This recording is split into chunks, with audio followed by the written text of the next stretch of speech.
Jared Youngman here with Chris. Chris, voice of the Utah Grizzlies. You've been doing inside the arena voice. Let's keep that straight. Inside of the voice. Adrian, and then there's me. I'm the inside guy. Right. I'm a little nervous talking to you, but You shouldn't be. I shouldn't be? Great. We got a new coach. We just announced a new coach, a new affiliation. What are your thoughts? My thoughts are, like a lot of the people in this room here tonight, that it's very exciting, Jared, isn't it? When the news first hit earlier in the summer that Kevin was moving on, I had an initial, oh no, because every off season I went through a period where I thought, oh no, is it going to happen? Because that's what happens in this league, right? Absolutely. And so I had a moment where I went, dang. And then I thought to myself, okay, before we knew about Tim, I said, okay, new beginning, this is exciting. I got very excited just right then. Then, when the announcement was made about Tim personally, how could you not be excited? Just on paper, the man looks terrific. He's got hockey schools. You all know the story now. Hockey schools. He was the assistant coach with the ECHL champions last year, the Reading Royals, and so it's just a very, very exciting time. And I think the Utah Grizzly fans are. Call me biased, but I think we're in for a really terrific season, don't you? Absolutely. October 18th opening night. Obviously, you've got the best seat in the house. I do. I really do. You got the mic. You're the one cheering the fans on. You're the one that getting them excited. Right. Explain what happens down in there while when you're in there. You've got stuff going on. You've got people coming in and players in and out of the players box. What's going on while you're down there? Well, it can be. Here it is, Jared. Like. Any pro athlete will tell you, and I'm not equating myself with a pro athlete at all, but they'll tell you the first couple of years that they do it, the game's very fast. And then through your experience, it slows down, right? The quarterback, that the game slows down for, that everything is going on around him, but he's cool and he's in the pocket and he knows what's going on because the game's slowed down, he's in charge. So my first couple of years of doing this unbelievable job that was given to me were like that. Every game went by in a blur. There's so much going on down there. But then a couple of years in, it started to slow down for me. Now I can have a sandwich down there. Now, things that I would never have thought in those days that I would be able to do, it's really slowed down. And now I didn't miss the game in those first few years because I was having so much fun just with the raw job itself. But now I get the privilege of doing the job and being a fan and actually watching the game. And we have amazing fans, don't we? Absolutely. The best fans in the ECHL. Absolutely. And they come back year in and year out, and we have a lot of fun. So they obviously, the fans, make my job that much easier. But, again, this year, I think, I don't have any inside information at this point, but it looks like it's going to be basically an all-new team. Maybe there'll be a couple of returnees. I don't know. Maybe, maybe not. But it's going to be a new Utah Grizzlies team. Brand new coach from a winning culture, and I can't wait to get going. Is it October 18th yet? October 18th is coming soon. I'm going to put you on the spot. I know you take you about a half hour to get your voice going. One last question. Will you just give me that one Grizzlies goal that just rings through this arena? And it's going to ring all year long. With the coach we've got, if you give me that one last thing, and then I'm going to let you go. Can you do that for me? Sure, I don't want to break the microphone, but it would go probably something like this. Go Grizzlies! Utah Grizzlies hockey, it's Chris's kind of party. Do a special event just for our season ticket holders where we would be able to personally introduce each and every one of you to Tim and get you involved and have him answer any questions and share his vision that he has personally for the Grizzlies. And we know you're going to be excited about it. It's been a great month with Tim on board, and we're excited to have him. And Jared talked about the high energy, and it's organizational wide, and I think it starts with Tim. But Tim, coming here to Utah, your first head coaching job, and I think it was clear in the interview process, and it was one thing that really set you apart was the fact that coming in as a head coach, you have a vision for what you want your operation to be, what you want to do, how you want to get there, and what you want to achieve. And let's start by talking about just your vision coming in as the head coach and general manager of the Utah Grizzlies. Yeah, for sure. First of all, thanks everybody for coming. I think it's very important to me. So, things start from the top and they trickle down. So to have a professional organization, I'm very lucky to come here, right from everybody I've met so far, and from things that I've heard about, this organization is top notch. One of the best in the ECHL. So I'm very fortunate to be here, and I just want to continue that. I think it's maybe been average hockey the last 5 years or so, but we're going to change that. And right from bringing in character guys who are going to get out in the community, good people, approachable people. I think that's important. It's important for season ticket holders. It's important for our organization. It's important for the community. So, as far as my vision, it's first class. We're going to continue that. It like we keep talking about the character in the dressing room, and I keep saying that because so many times you look at teams and they don't have good seasons, or maybe they'll lose in playoff rounds or what have you throughout the years because of their character. When teams face adversity, if they don't have character in that dressing room, the players don't respond well.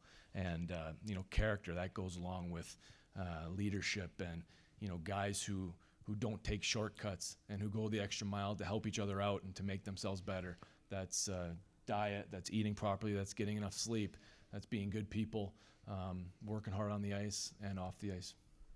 Just to give you folks an idea of vision, let's start with Tim's coach's office. Jared and I walked in at 9 a.m. yesterday to Tim's office. He pulled in around 8 p.m. on Monday evening. And for the first time I've ever seen that office, going back to when Don Hay was the Grizzlies coach in the American Hockey League back in 2002, there had been some rearranging and stuff had been moved that I thought was honestly attached to the walls. And they were gutted. Tell us about just setting your environment first off and getting everything just how you wanted it, and that's important. And I've never seen that office any other way, but obviously how you want it, and it started in the office yesterday.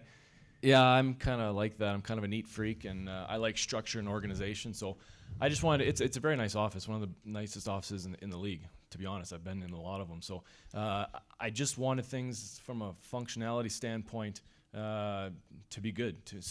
I wanted me and Greeny, Ian Greenwald, we call him Greeny. I wanted us to be able to both see the TV that's in there so we could do video together. And I wanted enough room if you had to bring in a bunch of players to watch video.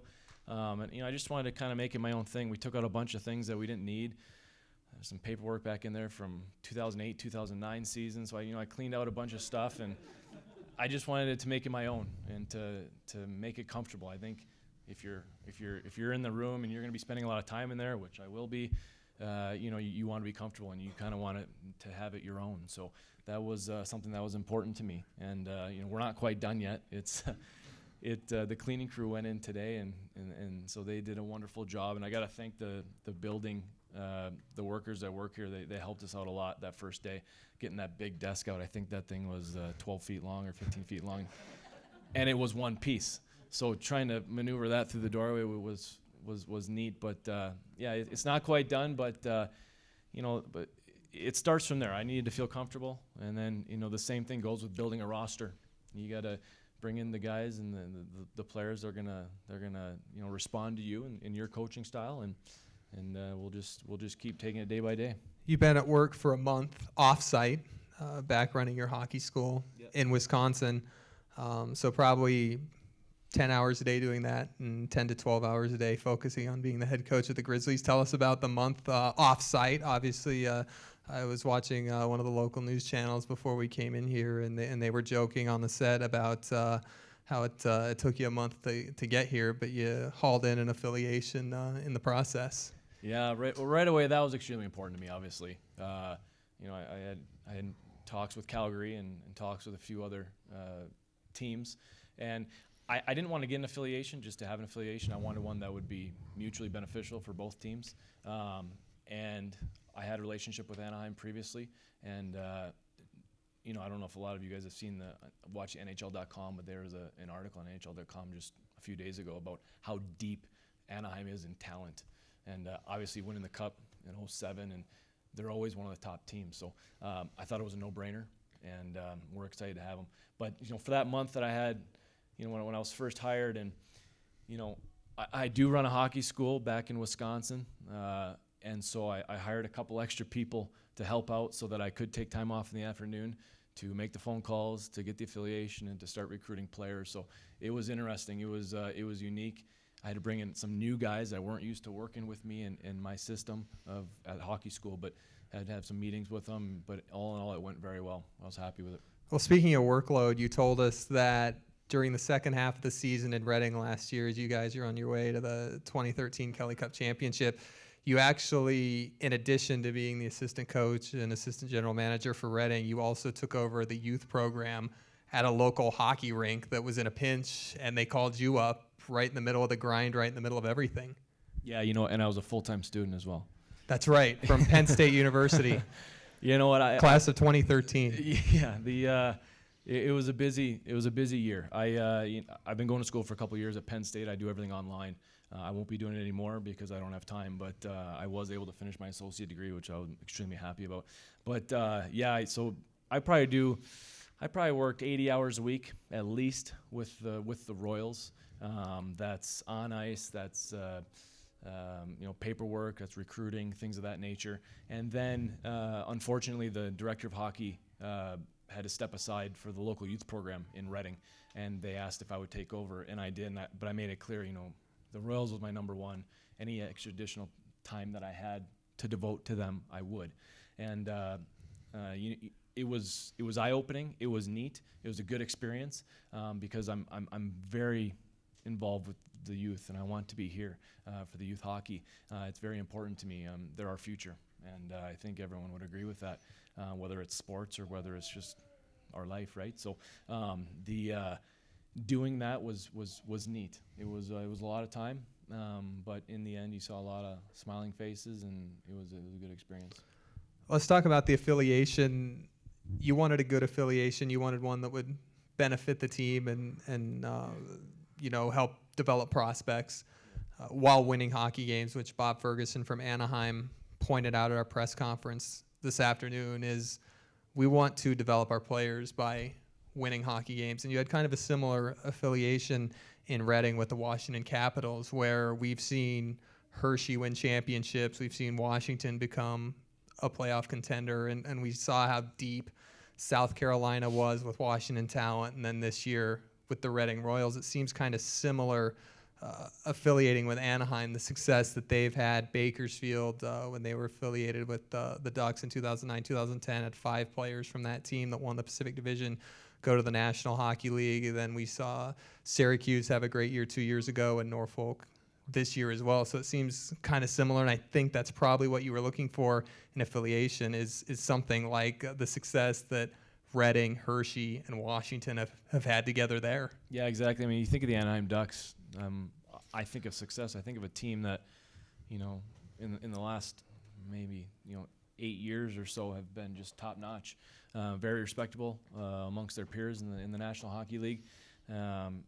They've done a very good job of recruiting and developing players, and that's, you want to surround yourself with good people, and I think because in the end, if you're a good person but you hang out with bad people, just kind of like with kids at school, if they're good people, they hang around with bad friends, bad things happen, right? And so I've always tried to have that as in the back of my mind. Surround yourself with good people, and I think that they'll help you a lot. And I think with Anaheim, we can't go wrong with my relationship with Bob and obviously now Jared Scaldi, the assistant coach in Norfolk. It's going to be a smooth transition. It's great to have a coach at the American League level that has coached at this level, and then with Bob as the general manager, the person in charge that we'll be dealing with day to day, he coached at this level too. And so it helps out a lot to have those guys and know what we go through down here, because there's little things that they can do to help us out.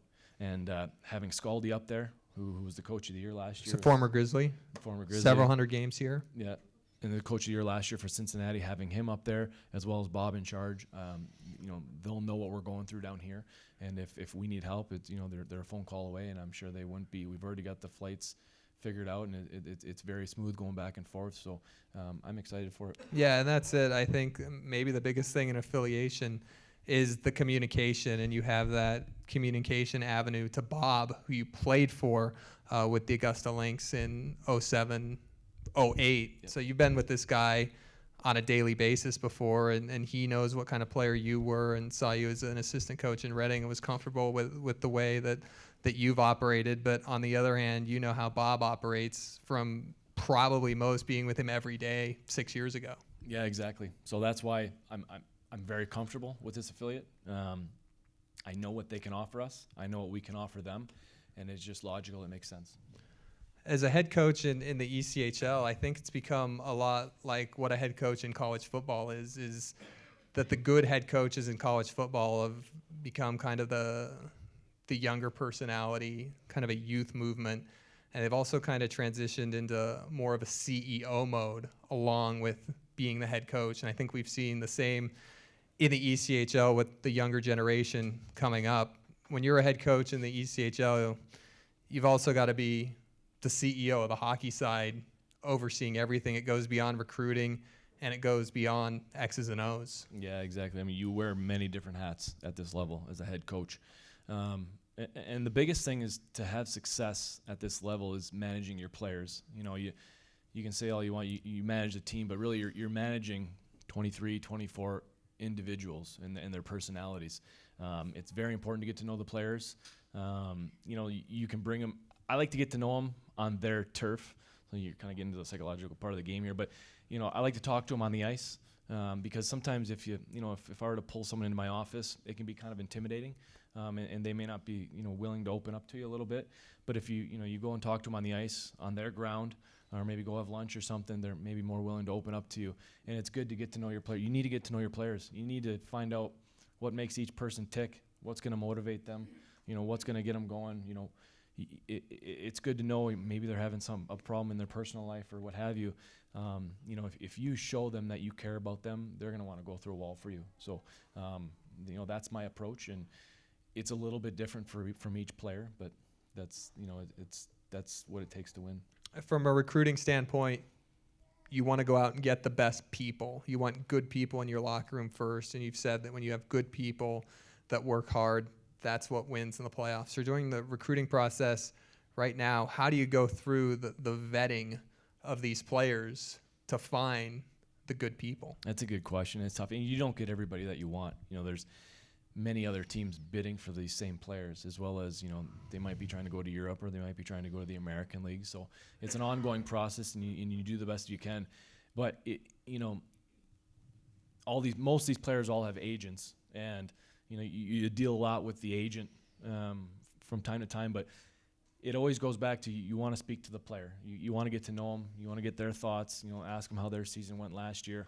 Try to have them qualify themselves to see, why should I bring you to Utah? And I think getting to know the players, you kind of understand whether it would be a good fit for you. And obviously, knowing the players from this level, I have a pretty good understanding because I've watched them play and I kind of know who they are. And you hear about players from time to time, but it's difficult when you're trying to recruit the rookies, the guys coming out of college and whatnot. So you just got to make a lot of phone calls, whether it's to their coaches or maybe players that played with them, to try to get to know them and whether they're good people or not, because that's important. I mean, you can have one guy in the locker room that we call it a cancer, but you can have one guy in the locker room that ruins it all for everybody, and everybody ruin the experience for the whole team just by one guy. So you want to make sure that everybody you bring in is character, but at the same time they got to be good hockey players. And it's all about winning at this level. Will you take us through the recruiting process for you? And you told us it starts in December of the previous year, getting the names, calling college coaches. Tell us about the process that you start in December. And you've said you've always got to be a step ahead. You got to know who you're going to call next when you lose that guy to an injury or a call-up. So it starts in December for you, but take us through the process of going to December, then college ends, major, junior. You maybe go after a guy, sign him, and then all of a sudden you're going after a full team in June, July, and August. Yeah, usually around December or January, you start putting together a book of all the players that are going to be available. I'm talking rookies here, so all the Division I college hockey players, the book will probably be this big of 400, 500 players, right? And then you got the Canadian University players. We call it CIS, Canadian University. And then you also have the major junior players that would be available, the overagers. I start putting it together. You print out their hockey DB stat sheet, put it in a binder, make a few notes that I want to talk to their coaches about. Then you just start calling all their coaches and trying to get tabs on each one of these players, and maybe not their coach too. You might ask a different coach about those players, and you just try to gather as much information as you can about every player.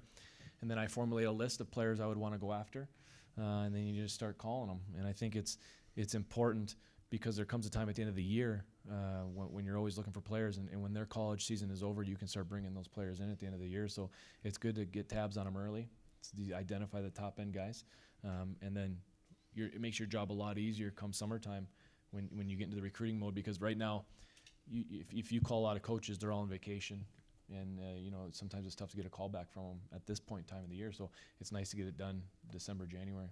Looking at the recruiting season in the ECHL, it looks like you've got a first half and a second half. First half is when you're signing your young players, the guys you've had on your radar.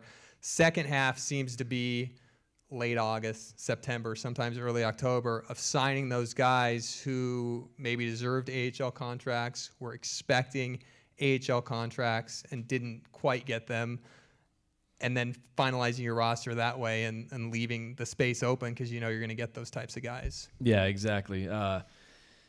You're exactly right. This time of the year, July, pretty much July is when you would sign the rookie players, or there are still some rookie players trying to get American League deals, though, right? So, but you also will sign a lot of players later on in the season, who may have a bigger impact on your team, or they may not. It just depends, right? So, there are a lot of good players still available, and they just kind of wait it out, because there's some American League teams who haven't finalized their rosters yet, and once they do, and then these players may or may not have gotten a contract, and then they'll fall to our level. And there's quite a few players that I'm still calling, and for me, selfishly, I'm hoping that they fall to our level. But for them, you hope that that they get either American League deal or a Europe deal if they're trying to go to Europe or whatnot. But you're exactly right. Usually now is a time when you've signed a lot of younger guys. Later on in the season, more of your proven guys who are maybe trying to get American League deals. Tell us about what we have so far. There's been a lot of work done recruiting, sending out contracts. Just to give us an overview of what you've signed and what you have on the go for this hockey club. Yeah, before I took over, there was quite a few qualifying offers that were given out. So at the end of the season, you can give out 8 qualifying offers to protect 8 guys. So we've given out a bunch of qualifying offers. Of those guys, quite a few of them have gone to Europe, and there's been a few of them who have signed their qualifying offers. So we retain their rights, which is great. And then total, I think we've signed right now maybe 16, 17 players, of various of forwards, defense, young guys, veterans, goalies, and whatnot. So I'm excited. There's still a lot of work to be done, a lot of work. But it's exciting to see it kind of take shape, and I think announcements will probably be happening soon regarding these players. But so far, we're really excited about it. This is probably the 4th or 5th interview that you and I have done in one format or another, and I've asked this question every time we've talked, and I'm sick of it. But I think it's a good story, and I think our season ticket holders would like to hear it, and I'll tell the whole thing. I don't. I'm kind of nervous. I don't have anything to hide here. No loyalties. But the Reading Royals, who Tim was playing for in 2008, 2009, Augusta had just folded. Tim had just signed with Reading. They were in last place. They had a first-year coach. They flew out on a West Coast swing to play in Salt Lake Tuesday, Wednesday, and play in Idaho Friday, Saturday.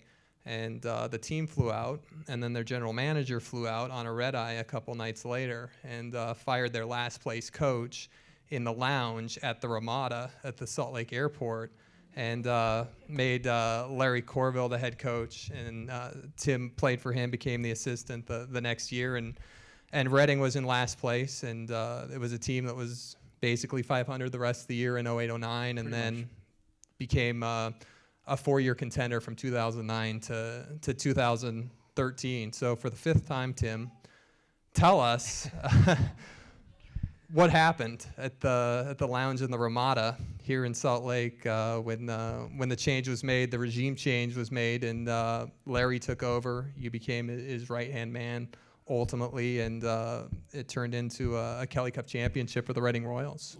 Honestly, what happened is Larry Corville is a really good recruiter.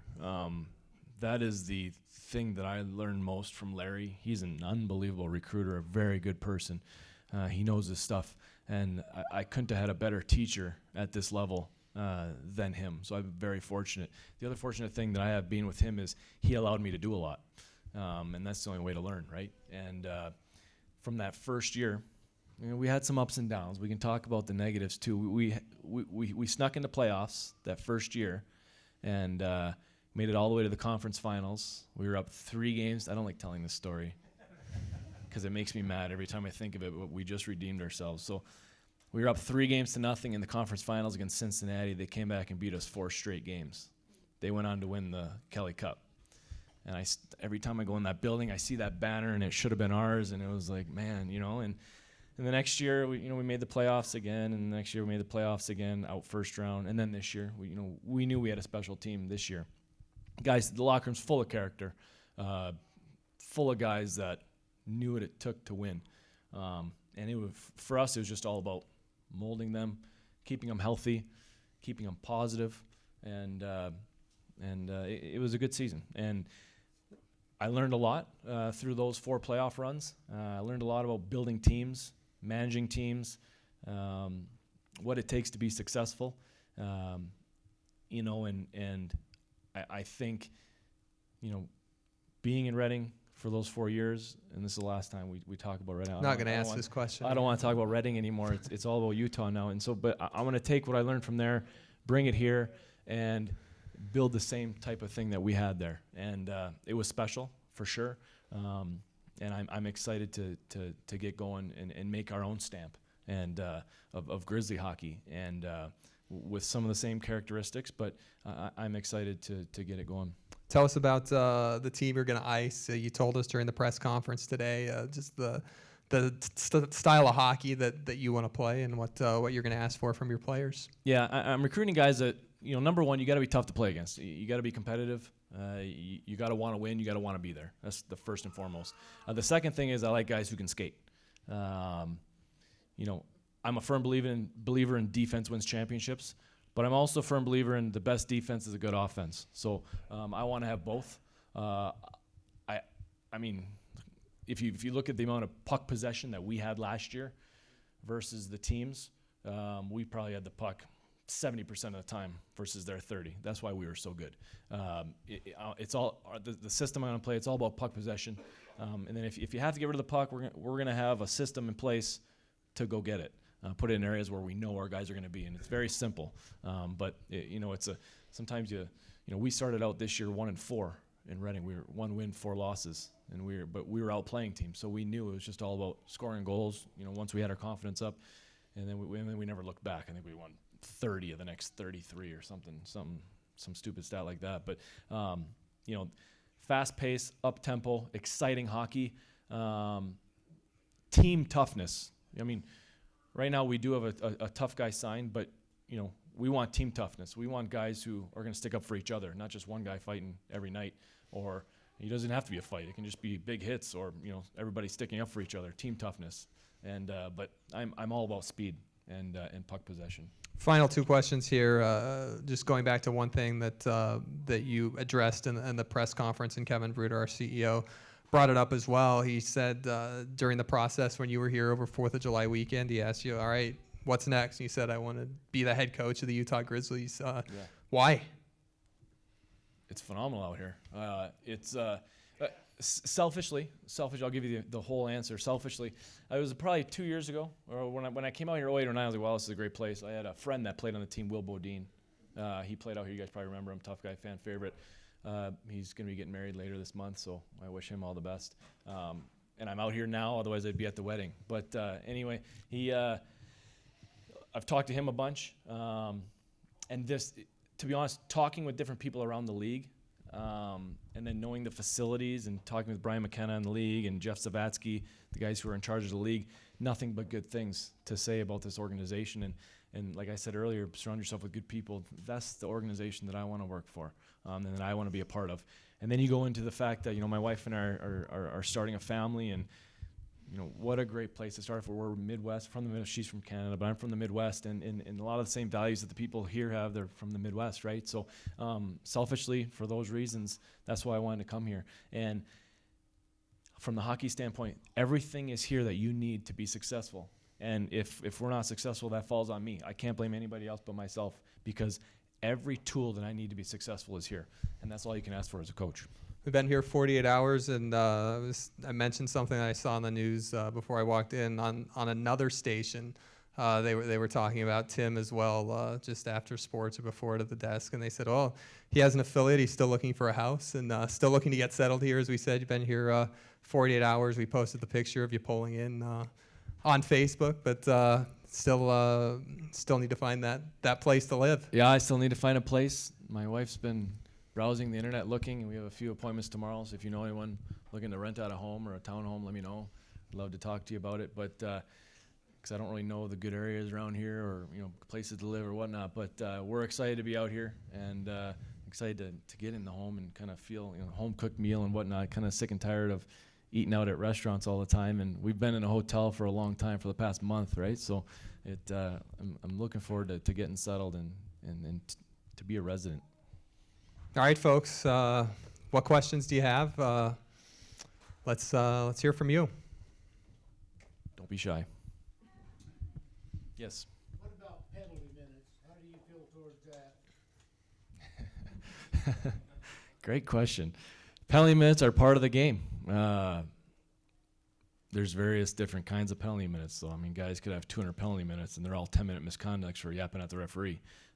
Or you could have 20 fighting majors sticking up for teammates. Or you could have five-minute majors for running guys from behind, which does your team no good. So I like penalty minutes. I think it keeps players honest. And it means that you're sticking up for each other and you're competing. But I'm not going to have 6 tough guys on my team who can't play the game. I want to win hockey games, right? So, but you need a mix of both to be successful, and I know that. Yeah, in the back. How's our goaltending going to stack up this year as opposed to last? Our goaltending, well, as of right now, it's going to be very good this year. Andrew Engelage accepted his qualifying offer. He's a really good goalie. Hopefully he'll be healthy to play.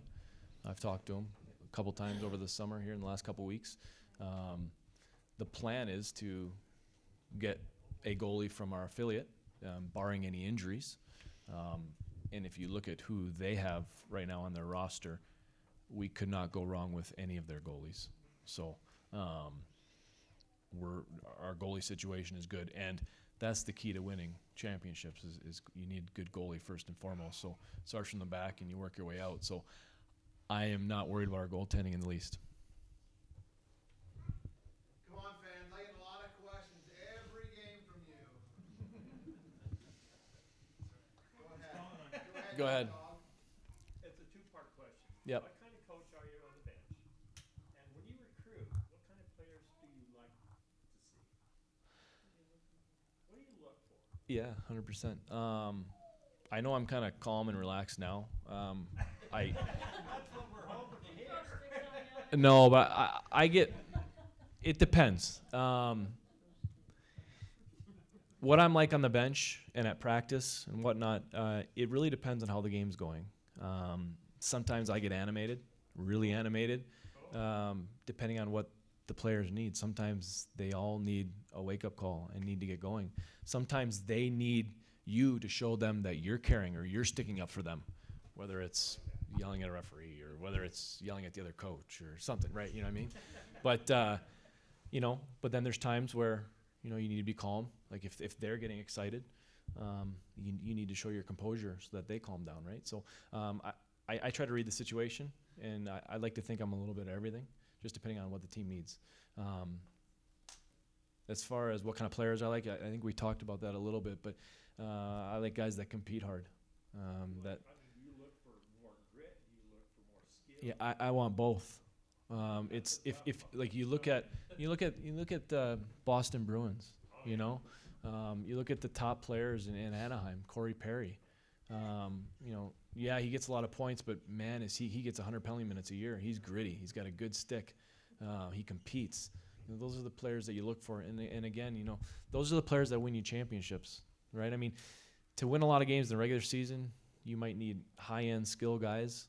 So you try to have a good mix, but you can't have too many high-end skill guys. But you need just enough so that, you know, if you start losing guys, other guys can fill the void. But at the same time, you need those gritty guys that, you know, play tough minutes. They penalty kill. They finish their checks. They block shots. They're leaders in the dressing room. They grind in the corners. They bring the puck to the net. They stop at the net and get the dirty goals. You got to look for everything. I like defensemen. I play defense, right? So the defense, you need a couple puck movers, obviously, to play your power play. And I'm sure we'll have a bunch of questions like that throughout the year on the power play. But I like the guys, the stay-home guys who don't get beat one-on-one, who are in your face. They clear out the front of the net. They're tough to play against in the corners. And every now and then, you know, they're not afraid to drop the gloves, keep guys honest, right? Those are the type of defensemen that I look for. Yeah, you're 100% right. Your leaders should lead by example, and that goes for every aspect of the game, both on and off the ice. And yeah, I want my captain to be the first person to sign up for a player appearance, 100%, and as well as the assistants for sure. You know, and everybody's different. I mean, everybody's got a different personality. Some are more introverted. You know, some like to mingle with the fans, and some like to hang out by themselves, or maybe they're just shy too, right? They don't know what to say, right? And everybody's different. But yeah, your captain can be one of two different ways. They can be leader by example, or they can be a real vocal leader, or maybe they can be both, right? I don't really have a preference of which one of those two I like, but amongst the entire leadership group, that's your assistant captains and some guys don't need to wear a letter to be a leader. So amongst your leadership group, you should have a variety of everybody to have all those bases covered for sure. And yeah, it's next to your goaltending. I think that's the second most important thing because, you know, we've touched on it many times that as guys get called up or there's injuries and you have new guys coming in, it's your leadership, it's your core group of players that acclimate those new guys to the system and to the way we do things here. So it's very important. Yeah, you know, you can't have enough of those guys. You know, all hockey players are very thankful for the fans, and just some show it in better ways than others, right? So it's definitely nice for the fans to have those guys, the fan favorites that, you know, that aren't afraid to talk to them and aren't afraid to you know, to be approachable. But yeah, it's very important, yeah. How many spots are left open with the team by the time Anaheim sends their players, the Grizzlies committed players? I was just curious, in the camp that's coming up, like how many spots are really open that are being fought for? Well, ECHL level. at the ECHL level, you can have 20 on your active roster. You can have 2 on the reserve. And then your 21 day is usually reserved for your injured players, the long-term injured guys. So that's 22, 23 players maybe. You know, we'll have that many come to camp, probably more, and then those guys will be fighting for the jobs. I have no loyalties to anybody. The best players are going to make the team. You do have to fit all their salaries into a salary cap, but I think, you know, if you want to be successful, you got to show no loyalty. Well, what I mean by that is everybody's got a fair shake to make the team, right? But sometimes guys make it because of the hand that they shoot. I might need a right-hander and the left-hander. They might be equal players, and you got to cut the left-handed guy because you have too many left-handed shooters, right? So there's a lot of different variables go into that. But, you know, usually your team's made up of 22, 23, 24 guys at any given time. But, yeah, I'm going to recruit like I'm not getting anybody from the affiliate.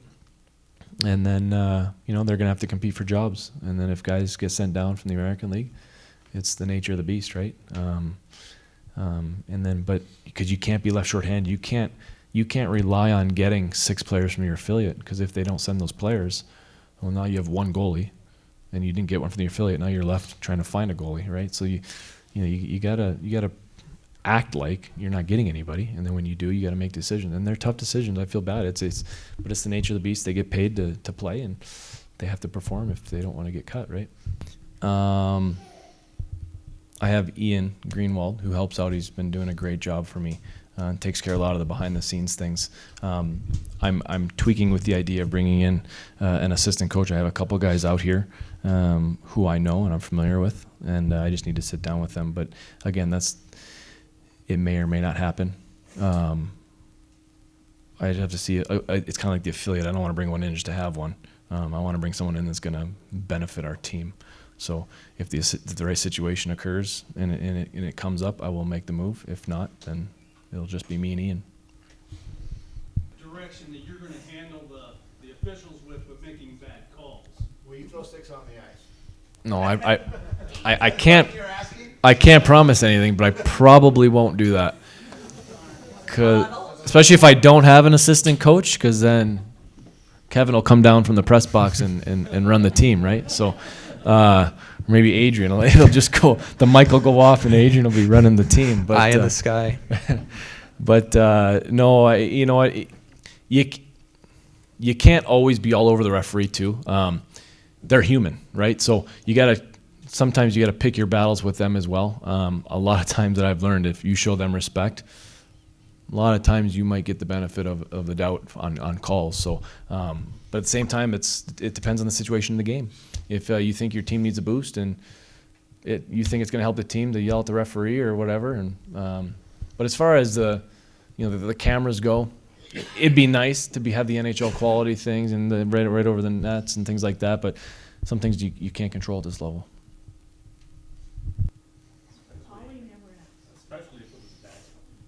No, yeah, I mean, sorry, yeah, 100%. So there's sometimes I don't know if he never talked to the referee or whatever. Sorry, I don't know that. But yeah, there's times when we talk to the refs all the time. That's what I'm used to. Yeah, for sure, 100%. Yeah, if you need an explanation, you go down there and you ask the ref to come talk to you. Yeah, 100%. Yeah, it happens all the time. But as you know, sometimes depending on their mood, they won't come over.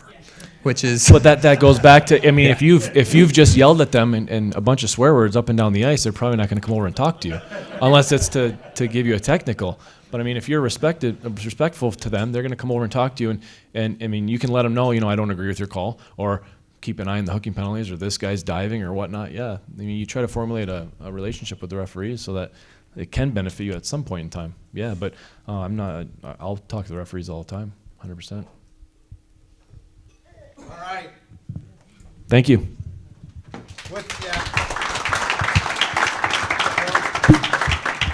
Obviously, everybody knows that Tim just got here a couple days ago. We definitely appreciate Tim. This is the first of many. I mean, always, I know one question was asked in the back, is the coaches' chalk talk still going to happen once a month during the season? Yes, it will. I mean, I don't see any benefits changing. There's no benefits going away. Everything's staying. We're trying to find new things to do. We've got some different ideas we're playing with, to help the season ticket holder. You're the base. You're the ones that keep us going. We definitely do appreciate you, coming here and spending a couple hours with us. Obviously, the coach come in and looking for a home and all that. We appreciate him and Adrian Denny sticking around.